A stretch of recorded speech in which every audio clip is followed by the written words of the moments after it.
Mr Mayor, we previously asked you to outline whether TfL roads will match the 20s plenty speed limit some boroughs have already adopted across London. We're grateful for your commitments in Proposal 9 to consider 20 miles an hour as part of all new schemes on the Transport for London road network, and that TfL will look to implement 20 mile an hour speed limits on its streets in central London as priority, with implementation being widened across inner and outer London as soon as is practicably possible. Does this mean every single TfL road will become 20 miles an hour? Thanks for your question, Fiona. This is really important. I've been a key advocate for 20s plenty from when I was an MP and as a local resident and as a councillor as well.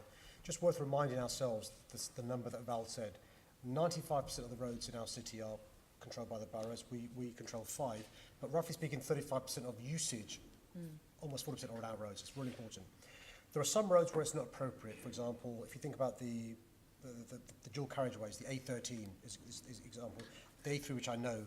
So those roads you will not see being reduced to 20 or even 30 because safely you can go much faster speeds. But you're right, the TfL road network in particular parts of inner London, there's no reason at all why they shouldn't be 20. So we're working towards more of our roads being 20, and we're also talking to the boroughs, because what you wouldn't want to see is our roads are 20, but the road next door, because it's borough run, is 30. The good news is most drivers will change their behaviour and drive at 20 anyway, and so by process of us doing it first, it will change behaviour. But basically, nearly all of our roads in central London, inner London, will probably be 20 miles per hour in the near future.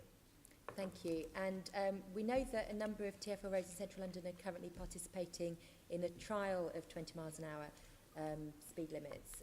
When will the results of these trials be published, and will you be conducting similar trials in outer London, notwithstanding the point you made about the dual carriageway roads? Well, in relation to, I'll let Mike come in, but in relation to, going to say, Transport for London roads that are suitable, I'm not sure there's a need for a trial. For me, the evidence is there. But I'll let Mike deal with the detail about some of the other roads. Well, we are monitoring you're quite right, we are monitoring the impact at the moment. It's the early signs are very positive, and I think we'll obviously get the full report published as soon as we can. But I think the Mayor is absolutely right. There is incontrovertible evidence around the benefits of 20 mile an hour, just in terms of the instances of people being killed or seriously injured in the comparison, as you will well know. So we're absolutely determined to pursue this. And can I say one more thing though? Let's not put all our eggs in that basket. We've also got to think about design. And one of the things I've been impressed about by TfL in the recent past is the work they're doing about design.